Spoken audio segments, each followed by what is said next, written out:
E aí, galera, bom dia, boa tarde, boa noite, né? Estou aqui com meus amigos aqui, por enquanto, só com o Lúcio, mais conhecido como Gonça por mim, né? Meu amigo Maurício, mais conhecido como Moreba por todos, né? E a gente está aqui na espera do nosso amigo Marcos, mais conhecido como Viagem, mas não sei, ele teve um probleminha em casa, de repente não vai conseguir chegar aí, mas se chegar, vai aparecer aí. Então, só para começar aqui, que a gente apresentar, né, o Lúcio, ele é mestre em Ecologia pela Universidade do Estado do Rio de Janeiro, né, biólogo também, né, e Moreba, biólogo pela Universidade Federal. E eu, Patrick, né, também biólogo pela Universidade do Estado do Rio de Janeiro. Né? E a gente vai conversar um pouquinho de como, né, vocês devem estar estranhando esse nome aí, Viajantes da Larica, né, porque é o seguinte, galera, a gente... Na Larica, desculpa. Nós estávamos acostumados a nos reunirmos, né, antes da pandemia, né, e tínhamos um grupo de WhatsApp que a gente mantinha contato, né, conversava, marcava os dias que a gente ia viajar, quem ia, né, porque nem todo mundo poderia ir, e ficamos nesse grupo. E aconteceu a pandemia, né? E a pandemia a gente teve que manter o distanciamento social, como estamos mantendo até hoje, né? E aí a galera começou a se aprofundar na questão culinária, né? E todo mundo posta comida no grupo, posta receita nova, e o negócio começou, e o Moreba que foi que botou esse nome, né? Mudou lá o nome lá e botou Viajante na Larica, né? E assim, não, já era viajante. Já era viajante, exatamente. Já era viajante e virou Viajante na Larica. Por conta do... pode mais viajar, né? Vamos comer em casa, né? E aí a gente, né, como a maioria que sempre militou politicamente em movimento social, né? E a gente sempre, nos nossos encontros, sempre girava em torno de discussões políticas, né? E acabou que a gente discutia tanto dentro do grupo de WhatsApp, as pessoas botavam aqueles áudios longos, imensos, né? Igual uma amiga nossa. Verdadeiros podcasts. Verdadeiros podcasts. E aí surgiu essa ideia da gente fazer um podcast, uma brincadeira nossa aí. E esse aí é o primeiro de muitos, né? E esse aí vai ter o tema que a gente conversou muito sobre o Centrão, né? Qual é a possibilidade de se governar o Brasil sem o Centrão? É impossível? Possível? Né? A gente vai conversar a respeito disso, cada um aqui vai emitir a sua opinião, a gente vai desenrolar, destrinchar um pouquinho isso aí. Né? E aí a gente vai começar aqui, né? Eu vou pedir primeiro aqui, vou começar com os mais velhos, tá, Moreba? Então é contigo mesmo. Não é Manda ver. É o Gonça. Eu sou 2 dias mais velho que o Viagem. 2 dias. E um ano e 9 dias mais velho que eu. Então respeito os mais velhos. Gonça, você tá bem, cara. Muito obrigado. Acabei de dar uma cantada agora. E você tá dizendo que eu tô mal. Pois é, né? Então tá bom. Quem falou foi ele, né? Então começa comigo. A pergunta. Fala aí. Destrinchar uma coisinha. A gente viu nos últimos dias, né, que o Lula se aproximou, né, do Eunício de Oliveira, né, o presidente, ex-senador, né, e presidente lá do MDB, lá no Ceará, né? Então, parece que se desenha uma aliança do Lula com o Centrão, né? E, assim, o que você acha disso, dessa aliança? Será que né? Como diria um antigo personagem de novela, é uma faca de 2 legumes. Né? Por quê? Nós vamos responder primeiro a pergunta. É possível governar sem o Centrão? Na contingência de hoje, nessa circunstância, não é. Não é possível. A gente tem os exemplos mais recentes agora, que foi o golpe contra Dilma, que ficou claro que quando o Centrão não está com o presidente roda. Simples assim. Então, ou o presidente compra o Centrão, ou o presidente sai para eles colocarem outro que compre o Centrão, que dê a eles o que eles querem. Eu lembro que lá ainda no período de impeachment da Dilma, eu vi o programa, era até com aquela Mônica Bergamo, na TV Cultura, se eu não me engano, era ela e um parceiro, e eles receberam uma pessoa para entrevistar, eu não vou lembrar o nome da pessoa, mas ele era um economista, e ele trabalhava nessas agências de avaliação de risco de países. O Brasil subiu, então o risco diminuiu, o dinheiro vem do exterior, porque as pessoas investem e tal. E aí ela perguntou para ele se ele achava que a Dilma ia sair. Ele falou textual. A Câmara funciona da seguinte forma: o dinheiro flui do Executivo para o Legislativo. A hora que o dinheiro para de fluir do Executivo para o Legislativo, acaba o amor. Fala, Viagem. Só para Fala, Viagem. dizer. Fala, Lúcio. Nosso amigo Fala, galera. Maurício, cientista social. Exatamente. O Viagem tem uma mistura interessante de biólogo com ciências sociais. É bem legal. Ciências sociais. Bom, então o dinheiro flui do Executivo para o Legislativo. E a hora que esse dinheiro para de fluir, acabou o amor. O presidente cai. Seja ele qual for, de esquerda, de direita, de centro, de Marte, ele vai cair. Então, ou você compra o Centrão, ou você destrói o Centrão. É isso. Existe possibilidade política no momento agora para destruir esse Centrão? Eu não vejo essa possibilidade. Então eu acho. E o Lula, ele é o conciliador. Ele é o que fala com todo mundo. É aquele cara que você conhece, que todo mundo conhece que fala com todo mundo. Fala com o bandido, com o mocinho, com o vilão, com o galã, vai com todo mundo. Ele vai tentar costurar essa situação. Porque ele está optando pela conversa, não pela ruptura. Ótimo. Isso é bom, isso é ruim. É bom porque, sem ter uma ruptura, você imagina que não vai morrer tanta gente. Numa ruptura braba. Estou falando de revoluções e golpes e situações assim de guerra civil. O outro lado é, olha só, fizeram essa aliança lá atrás com o MDB, hoje é MDB, né? Durante o governo Lula foi muito bom, foi uma lua de mel muito interessante, esqueci o nome do vice do Lula. Deixa pra lá. Mas o vice do Lula, que era do MDB... José Alencar, exato. Não, ele não era do MDB, não. Era DEM? Não, ele era o antigo PL. Tá bom. Eu não sei se hoje é PP. Mas era o Centrão. Era do Centrão. E foi uma lua de mel, deu tudo certo. Só que quando chega na Dilma, essa aliança vira uma traição. Ou seja, o Centrão, que nunca é oposição, o Centrão nunca é oposição. Esses partidos do Centrão nunca vão fazer oposição, eles são sempre situação. É quem está lá. O MDB é sempre situação, ele nunca vai ser oposição de ninguém.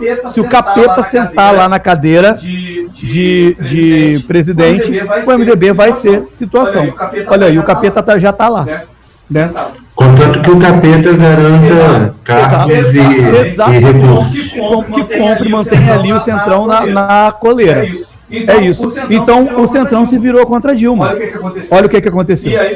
E aí virou uma traição absurda ali dos bastidores e a Dilma caiu. Então acho que eu já falei demais para uma primeira fala. A gente agora vou dar a palavra para outra e a gente vai seguindo a ideia. Vai lá.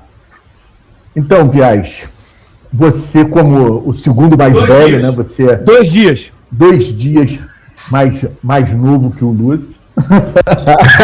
Lúcio é mais velho que eu, que isso? 2 dias, eu sou de 8. Você é de 10. Então, cara, eu queria perguntar para você da questão da ideologia partidária. Né? Hoje a gente vê o Centrão é isso, né? Nenhuma ideologia, né? Os partidos até mudam de nome para poder disfarçar, né? Eu vejo a ideia principalmente o DEM. Né? O DEM foi uma coisa que veio do PDS, que era a antiga Arena, depois virou PFL, e eu não sei se até tem um outro partido no meio desse tempo e virou o DEM, né? Os partidos de esquerda, a maioria deles continuou com a sua ideologia, com o seu, né, apesar de alguns terem, né, caído voltado assim, um pouco para centro-esquerda, mas continuaram, né? O PT, PSB, PDT, né? Você teve o PTB de Getúlio, que, né, a gente hoje não se fala no PTB trabalhista, né? Mas o que você acha disso aí? Dessa questão ideológica que acho que fomenta o Centrão, né? Eu acho que isso que fomenta o Centrão. Oi, gente, um alô, bom dia, boa tarde, boa noite para todos os viajantes e as viajantes na Larica. Bem, é verdade isso aí que Patrick está falando sobre a ausência de uma postura ideológica, assim, programática, né? O Centrão é essa entidade que a gente não sabe direito, não dá para definir exatamente, porque é uma coisa muito fluida, né? Não é um conjunto de partidos exato, assim, né? São pedaços de partidos. A gente não pode dizer que é um grupo de pessoas organizado, porque, né, são pessoas que são fluidas, né? Podem tender para um lado, tender para o outro. Eu acho que, e realmente, acabou ganhando esse nome de Centrão, porque, não é direita, não é esquerda, não se posiciona de forma clara, né? Só vai mesmo atrás de circunstâncias ocasionais, né? Que é aquilo que o Lúcio estava falando, recursos no orçamento, é o que compra essa galera mais fisiológica, e cargos nas estatais, no governo. A gente chega até, podemos desenvolver muita coisa aí sobre o Centrão, mas Centrão porque não é nem esquerda, nem direita, nem mesmo centro, às vezes, né? Eu acho que acaba se identificando mais como centro-direita, mas o que eu ia falar é que o Centrão, isso que a gente chama Centrão, essa entidade, assim, esse personagem, né? É um grupo que, enfim, que não tem uma clareza ideológica, mas eu acho que é um grupo que se sustenta muito nas relações políticas locais. Então, o que acontece? O Centrão quer cargos e quer recursos no orçamento para poder também satisfazer suas bases locais, né? Por isso que... Só te fazer um adendo disso aí. Você entende, então, que, de repente, a população que não é politicamente educada, que vota no nome, né? Então, exatamente. Né? Esses políticos, na verdade, não só votam no nome, como votam com um certo cálculo político, assim, de que vai ter alguma vantagem. Seja um cargo, são políticos muito clientelistas, né? Eles na verdade, compram e conquistam voto, às vezes compram mesmo com dinheiro, mas eles vão conquistando votos, dando alguma coisa, dando um emprego para algumas pessoas chaves, então dando alguns cargos, ou às vezes dando uma cadeira de roda, dando um remédio, furando a fila do sistema público de educação, de saúde, né? Então eu vejo que esses políticos que a gente chama de Centrão, eles são muito clientelistas, né? E têm o seu poder muito assentado nessas relações locais. Então, o que vai dar ganhos para eles nas suas bases é o que acaba definindo o posicionamento deles no cenário nacional aí no parlamento, às vezes até no executivo. Vocês viram do governador do DF, do Distrito Federal, Ibanez Rocha. Ibanez Rocha está no executivo, né? Mas ele recentemente teve uma atitude bem centrão. Assim, ele quando começou a pandemia, ele tomou medidas mais restritivas, mas agora ficou revelado por aquele orçamento secreto que ele teria ganho máquinas ou melhor, ganho assim, no sentido, o governo distrital ganhou máquinas, ganhou tratores, né, tudo dentro de um orçamento que não estava muito claro, o tal do orçamento secreto, e assim ele passou a aderir às determinações aí do governo federal, né, e aí começou a abandonar algumas restrições, começou a abrir, né, mudou o discurso. Naquele momento foi esquisito, mas agora ficou explicado que ele mudou o discurso exatamente no momento em que o governo federal, né, trouxe benesses para ele, benesses que ele vai conseguir, né, aumentar o capital político dele no Distrito Federal. Foi um caso de um centrão que não é parlamentar, né, é um governador. O centrão executivo, né? É o centrão executivo, boa. O centrão executivo é foda. Tem centrão legislativo. Isso. Centrão agora o judiciário vai ter que ser uma conversa à parte. Mas então vamos lá. Galera, só falar aqui que a gente, por trás das câmeras aqui, está a nossa amiga Érica, né, a nossa produtora. Nossa produtora aí, a Érica. E agora eu vou falar com o meu amigo Caçulinha Mureva. Novinho. Eu, como mais novo aqui, né?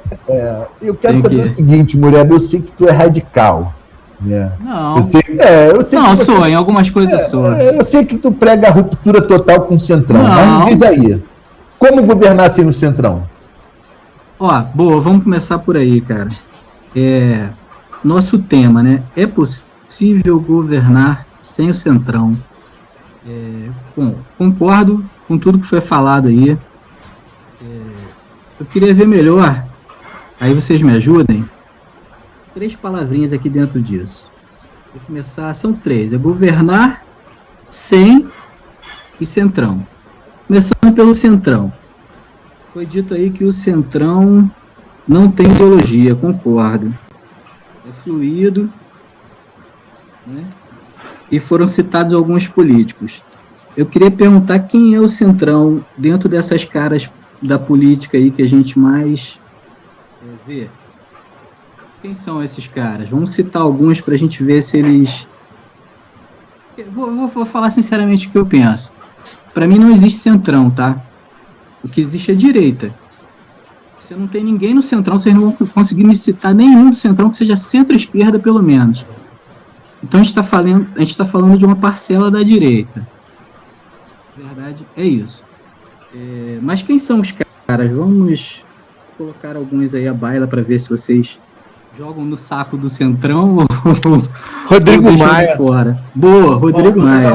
Bom, que você está falando que o Centrão é a direita mercenária. É isso?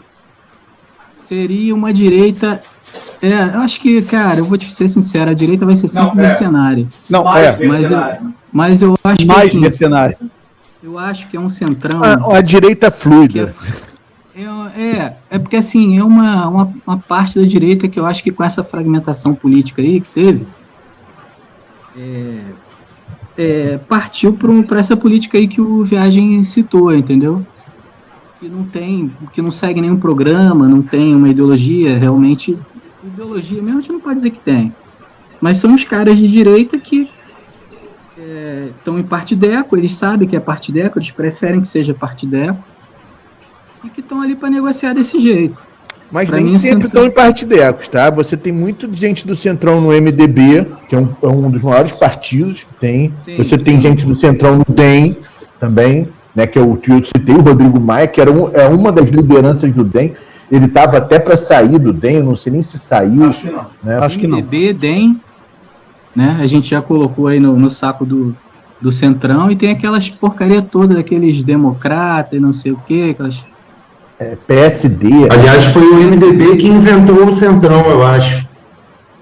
O MDB é O termo Centrão? Não, eu acho que foi mais ou menos a prática, né? Não sei se vocês lembram. Assim, a primeira vez que se começou a falar em Centrão ainda foi no governo Sarney. Era PMDB. Era MDB. Era PMDB. Era PMDB na época. PMDB. Era assim. Isso. Mas lembra como é que começou essa história de Centrão? Era o governo Sarney, mas o MDB era muito dividido, porque o MDB é isso, eles são muito ligados mesmo, tem um grupo do Sarney, tem um grupo do Renan, tem um grupo não sei quem, cada um com seus currais locais. E mais uma vez eu concordo muito com o Mureba que a maioria é de direita, mas eu acho que é uma consequência justamente desse fisiologismo com o poder local, né? Já que o poder local ele está sempre mais assentado no poder político, ou melhor, no poder econômico, né? Repetindo aqui para organizar, o poder político local ele está sempre muito isso no capitalismo. O poder econômico gera poder político, né? Por vários fatores aí que a gente pode conversar, mas... Principalmente localmente em cidades pequenas. Aí principalmente localmente, qual é o poder que esses caras têm? O poder de quem tem os meios de comunicação. Isso que eu ia falar, inclusive, da origem do Centrão. Vocês lembram que o Sarney, junto com o Antônio Carlos Magalhães, né, criaram lá um esqueminha que eles estavam dando concessões de rádio e TV. Na época não tinha internet, então concessão de rádio e TV conferia muito poder local, né? E era na distribuição de concessões de rádio e TV que o Sarney foi formando a sua base parlamentar, né? Então foi meio isso, e deu uma unificada no MDB, porque tinha o MDB do Jader Barbalho no Pará, do próprio Sarney no Maranhão, do Renan, é tudo oligarquia, né? Então o Mureba está com uma observação correta. Quem detém a mídia detém o poder. E não só a mídia, porque a mídia é um dos elementos, mas ali são pecuaristas, um do Centrão aí hoje com poder é o Arthur Lira, pecuarista de Alagoas, é uma das famílias... O saco do Centrão.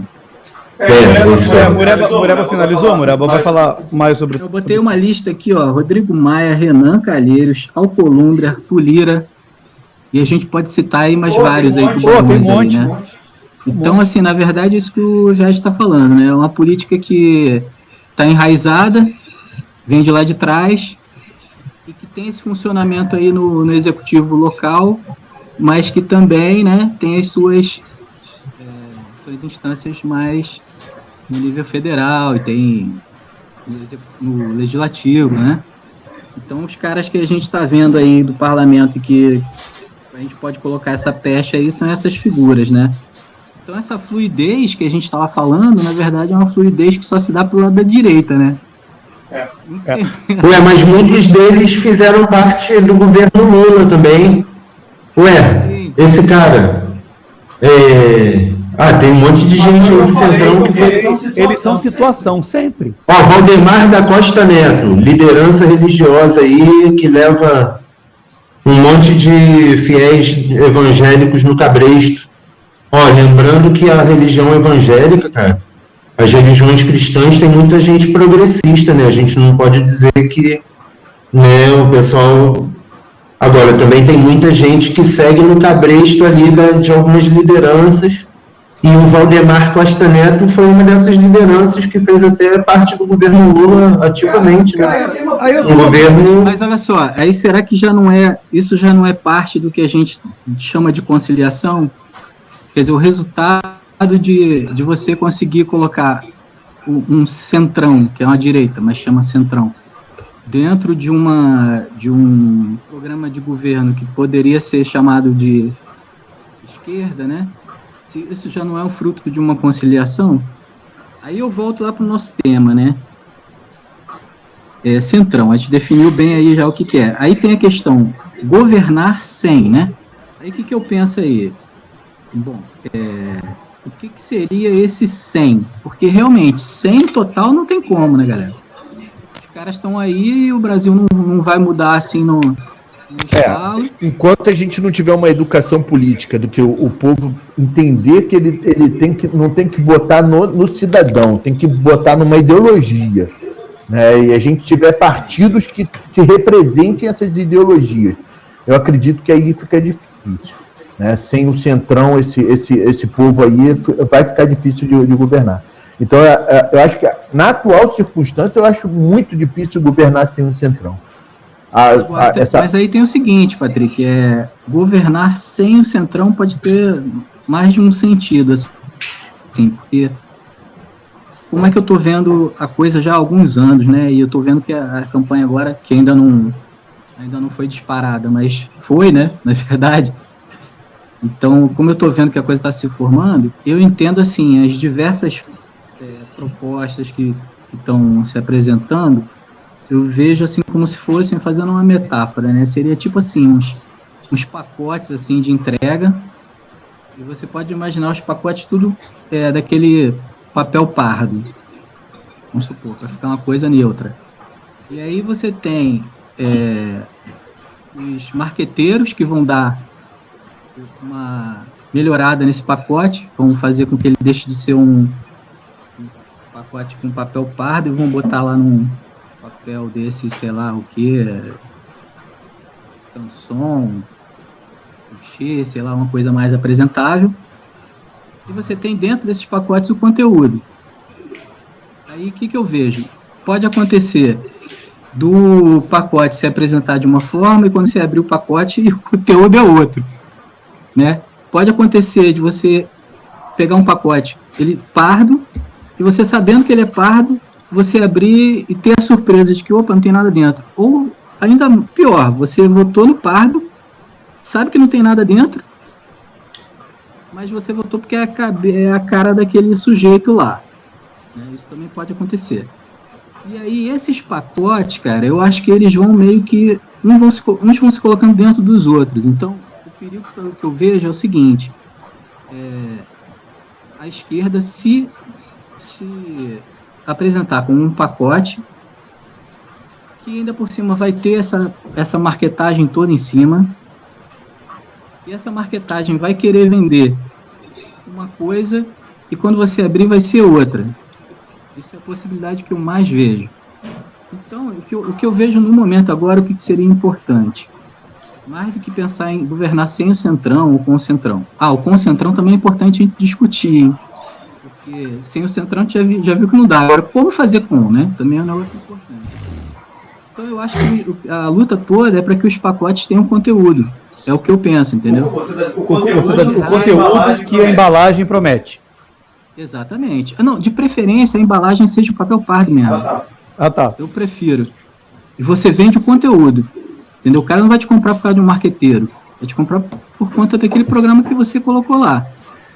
Mas o que eu vejo agora, principalmente agora no início, está muito cedo. Então, o que eu acho que a esquerda, de repente, tentar se mobilizar. Como é que eu vou dizer? Oi? Mobilizar. Se mobilizar dessa forma, considerando centrão ou não centrão, eu acho que é o término para a discussão, né? O cachorro começou a se Participação, comentário canino. Ela não aprovou o centrão. Isso. Eu já estava terminando, mas eu só queria dar uma palavra, o governar. Isso é importantíssimo, porque tudo bem, o centrão vai estar lá, mas aí entra aquela questão, como é que a gente faz com ele, né? Eu tenho uma pergunta para vocês. O Centrão. Vou tirar o som do meu aqui, porque senão não, tá bom, deixa os cachorradas latir. O Viagem falou sobre a origem do termo centrão, que seria lá na do Sarney ainda, com PMDB, beleza, concordamos. A minha pergunta é, o centrão surgiu aí? O centrão como estrutura, não o nome. Ou sempre houve o centrão, desde sempre, desde Marechal Deodoro, lá que tem que receber esses cargos e essas verbas ao longo do tempo para poder votar. Eu lembro que tinha uma coisa chamada jeton. Vocês lembram disso? Jeton? Jeton era para o cara votar. Eles recebiam dinheiro para votar. Que aí cortaram isso por algum problema óbvio, né? Por um problema óbvio da falta de ética que é. Problema óbvio, basicamente ético. Exatamente. Eles cortaram, mas aí eles não vão ficar sem esse dinheiro. Mas a minha pergunta é, eu quero comentário, vamos discutir um pouquinho sobre isso. Sempre houve, não sempre houve, eu tô doido. Eu acho que sempre houve, até no governo militar que não tinha o que fecharam a porra do Congresso, o negócio todo, mas o que acontecia? Os caras ganhavam. Tinha lá Antônio Carlos Magalhães na Bahia. Ganhando cargo, ganhando concessão de rádio, essas concessões até concessão, abuso de poder. Eu lembro que tinha uns casos lá que me contaram, na época que eu morei lá, que ele chegava pro camarada e falava assim, compra aquele terreno ali, terreno não valia porra nenhuma. Já ouvi uns boatos. Compra aquele terreno que eu vou construir uma estrada ali. Aí quando eu construir a estrada, você vai lá e vende. Vai valorizar. Aí vende e aí divide o lucro comigo. Negócio da China, né, meu? Entendeu? Era assim. Agora, e na Bahia você não poderia falar de Antônio Carlos Magalhães. E isso é muito doido. Eu lembrei disso aí, de uma coisa que eu vivenciei lá na Bahia. Que eu uma vez fui dar uma entrevista na época lá que eu criava o peixe lá, peixe palhaço, fui dar uma entrevista num canal de televisão que o cara era do PSDB, né? Foi candidato a senador pelo PSDB. Só que o PSDB na Bahia, se vocês lembram, o PSDB na Bahia, ele era de esquerda, né? O PSDB batia de frente com o Antônio Carlos Magalhães. E esse candidato a senador, ele mesmo disse para mim, eu fui candidato porque eu sabia que eu não ia ganhar. Eu só queria aparecer para dar porrada em Antônio Carlos. É isso. E ele me disse uma coisa, que ele conversou com o Fernando Henrique, porque era chegada a Fernando Henrique. Ele falou, Fernando Henrique, você vai se juntar com esse povo, que já era o Centrão, né?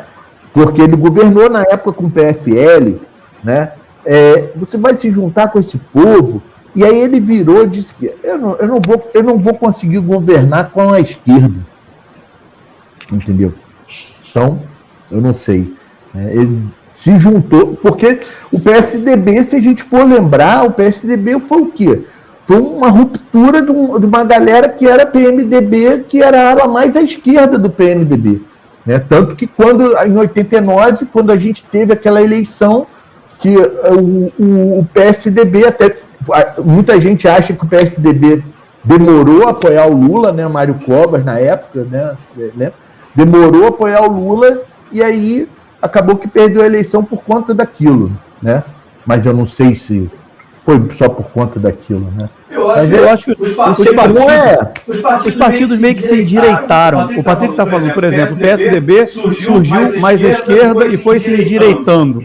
No pior sentido da palavra. E o PT também, se você pensar nisso. Nasce como um partido de trabalhadores mesmo genuíno, mais para a esquerda, e começa a caminhar para a social-democracia, que era a proposta do PSDB. Né? Está no nome, Partido Social Democrata. E aí hoje, apesar da massa de manobra imbecilizada dizer que o Lula é comunista, e ele está longe, muito longe de ser comunista, o PT hoje é uma social-democracia, que para mim já está muito bom. Nessa situação que a gente vive, social-democracia, para mim, já é uma dádiva. Entendeu? E aí você vê que todos meio que se endireitaram. E agora a gente foi tão para a direita que a gente elege essa abominação. Cara. Sabe? Bom, eu concordo com vocês que esse clientelismo todo, esse fisiologismo já existia antes, né? Pô, mas tem um monte de... Cara, esse negócio de centrão e o presidencialismo brasileiro é uma coisa que nem os cientistas políticos conseguem ter um consenso, né? Mas parece que, apesar de sempre ter existido esse tipo de prática política assim, a Constituição de 88, ela trouxe uma coisa que deu mais poder alguns dispositivos que deram mais poder para o parlamento, né? E que força um pouco o presidente a ter que formar ali sempre uma maioria. Uma coisa que veio com a Constituição de 88 foram as famosas emendas parlamentares, né? Acabou que é uma coisa que é importante, assim, né, dar maior teoricamente era para dar maior representatividade ao orçamento, assim, ter várias forças políticas ali atuando, inclusive as minorias, né? Eu acho que a Constituição de 88, então, tem muito cientista político que acha até que é uma Constituição quase que parlamentarista, né?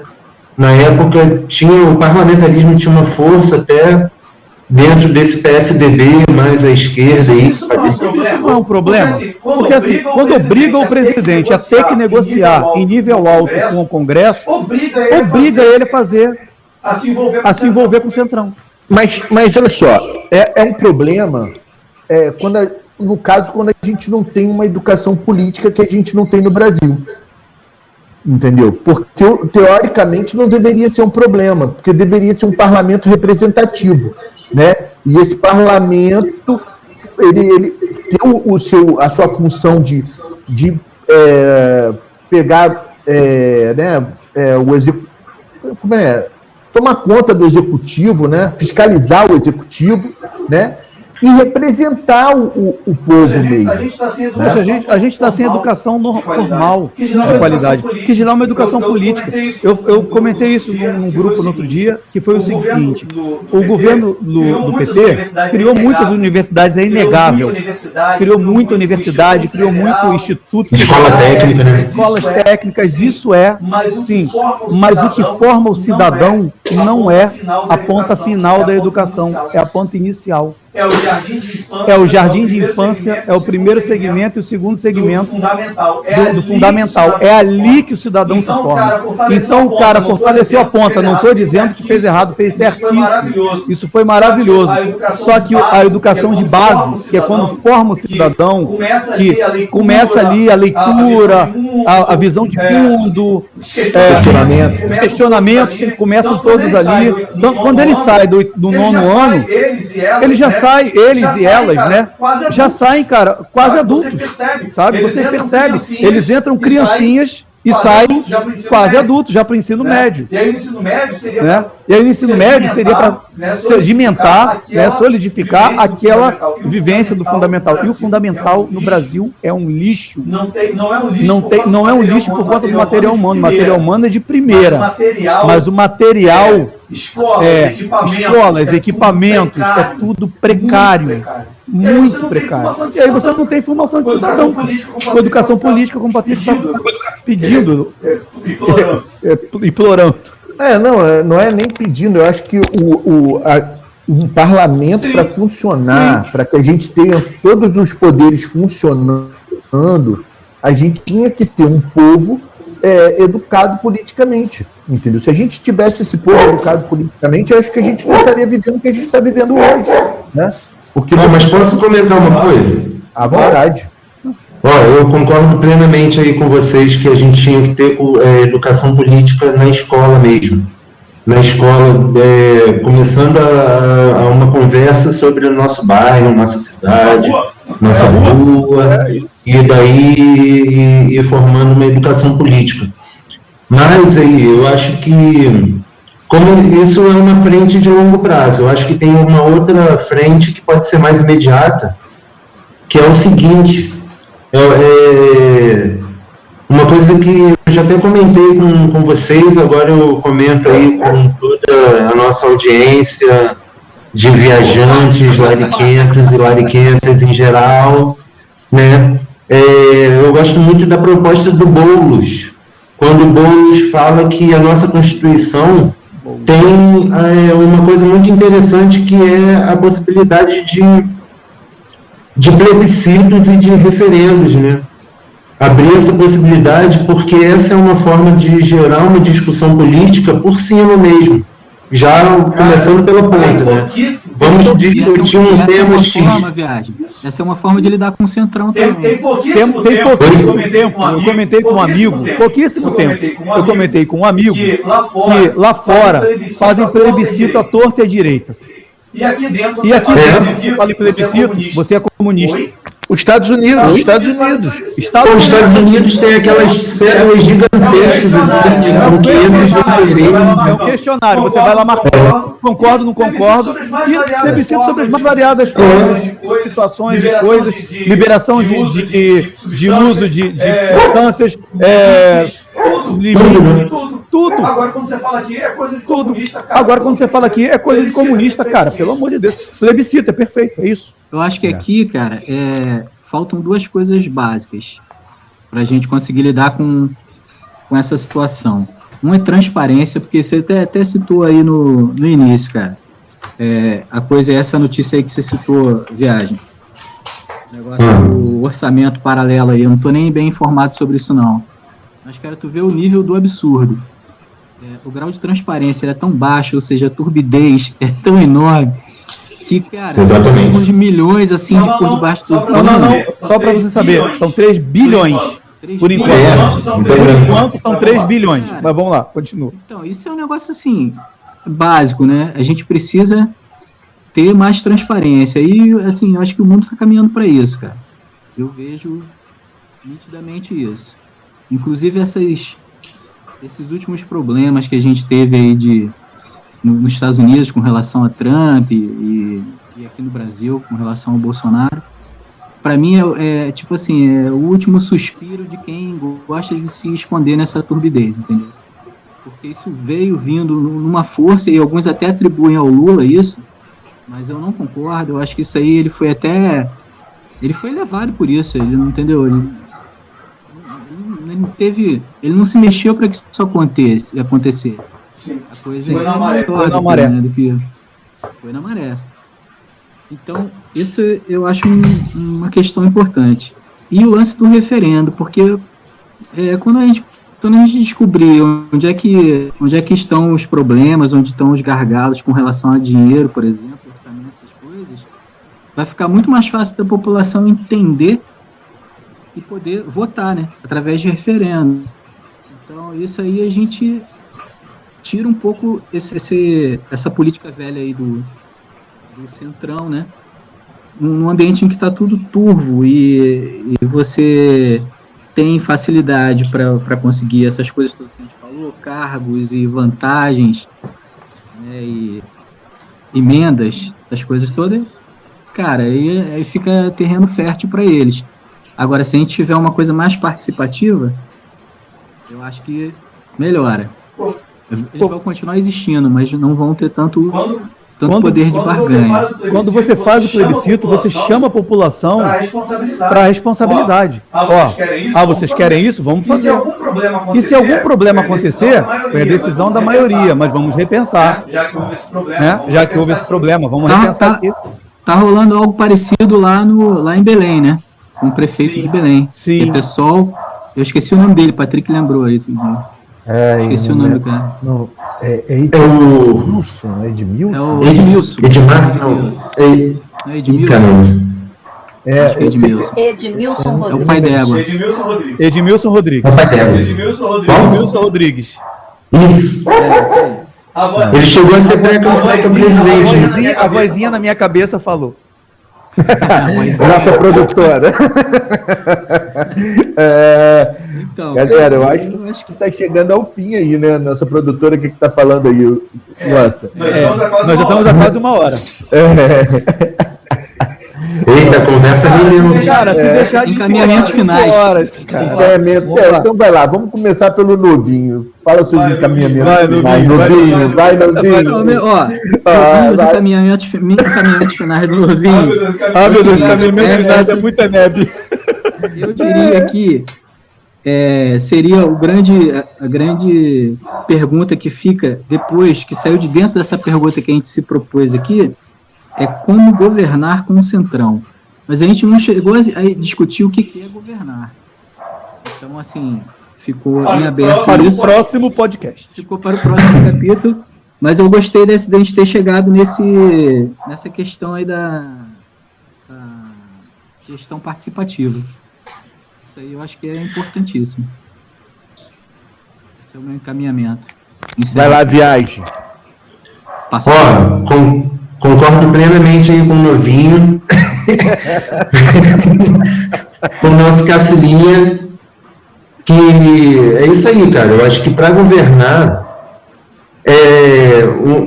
são várias coisas, né? Mas o governante poderia lançar a mão dessa proposta aí que o Boulos apresenta isso é inédito no Brasil, né? Mas o que ele fala é que um político, ainda que seja fisiológico, assim, sem uma ideologia clara, ele acabaria pressionado pela votação popular num plebiscito, né? Então ele teria que seguir aquilo, enfim, ou até a decisão final seria a do próprio plebiscito e não do parlamento. Isso seria uma coisa. Aí outra coisa, como o Mureba está falando, assim, fortalecer a gestão participativa, os conselhos locais, os conselhos de saúde, né, o orçamento participativo. O orçamento participativo é uma parada que, apesar de ele não define detalhes do orçamento, mas, pelo menos convida a população a pensar sobre aquilo, dar direcionamentos. Então, esses fóruns de... Exatamente. Redes sociais também. Mas só lembrando que o Boulos, parece que ele gosta de falar junto comigo, né, o cachorro. Lembrando que o Boulos... Tá mostrando quem manda na casa. Se colocou como pré-candidato ao governo, né, em São Paulo. Sim. Tem essa jogada aí recente, então... Saiu da... pois é, a gente não chegou a conversar sobre a estratégia do Lula em si, né? Porque a gente falou muita coisa genérica. Manda a pauta para a próxima, anota a pauta. Agora Lula, Boulos, assim, a gente falou meio que genérico, né? O que um governante poderia fazer para fugir um pouco dessa dependência, dessa centrão dependência, né? A hora do Boulos vai chegar. A hora boa dele vai chegar, se Deus quiser. A centrão dependência ficou aí, acho que bem clara agora, né? O Bolsonaro não teve para onde correr. Ele falava mal, ele falava que nunca ia ceder, que não sei o quê. E já temos o Bolsolão. Já cedeu, entendeu? Então, Lúcio, suas considerações finais. Vai lá, a nossa conversa acaba caminhando, e é isso que é o bacana. A gente começa com um tema e meio que aparecem em outros, e a gente vai surfando nas ondas que vão aparecendo. Eu acho que a gente concordou aqui, a conclusão zona dessa nossa conversa, é que o futuro correto, maneiro, seriam os plebiscitos e os referendos e as consultas populares fazer parte do governo. E a educação política, tudo isso. E a educação política. Isso. Na veia. É isso. O caminho é isso. E eu acho que a gente começando aqui com esse podcast, eu vou fazer um que eles chamam de merchan agora. A gente fazendo isso aqui agora é uma sementinha que a gente está colocando. É a nossa parte que a gente está fazendo. A gente tem a nossa luta individual e aqui é uma luta nossa coletiva.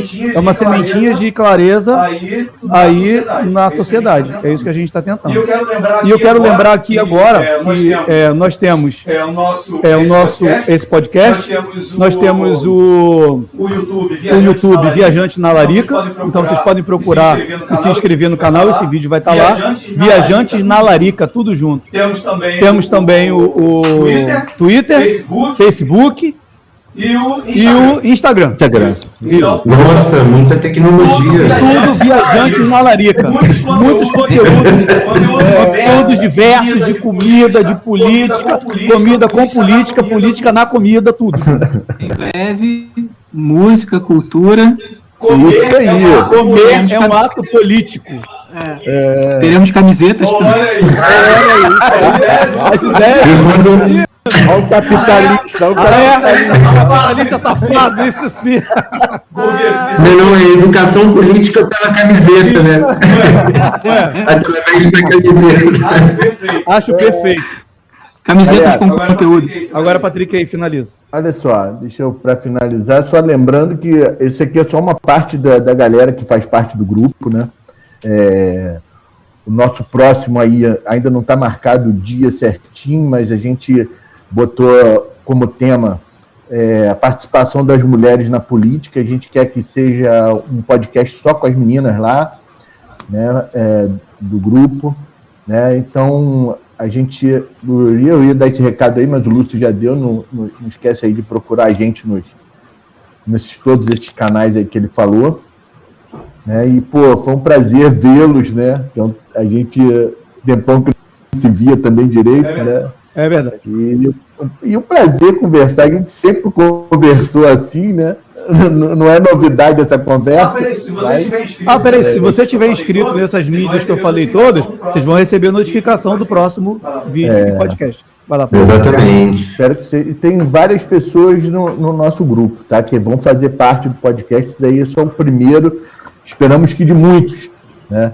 Os temas variados, né? Exatamente. Isso. É claro que sempre vai tender para política, né? Mas porque tudo é política. Comer político, viver, respirar é política. Aí eu deixo até o final. Eu lembro do viagem uma vez que nós fomos fazer uma palestra. Cuidado com a informação, Você vai dizer. Nós vamos fazer uma palestra lá em Caxias, na Felduc, na época, né? Aí a gente sempre falava sobre o movimento estudantil e que as pessoas não tinham que ter medo de falar de política, porque política era tudo. E o Viagem começava falando que ele tratou politicamente do espaço dele, do shampoo dele com a irmã dele no box. E aí ele começou a falar que era uma discussão política. E ele chegava no final e falava assim, tudo bem, que eu perdia sempre, né? Mas...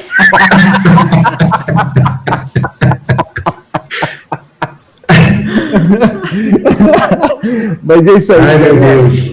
Valeu. Nossa produtora, corta aí. Acabou. Corta aí, senão vai começar. Valeu. Fala.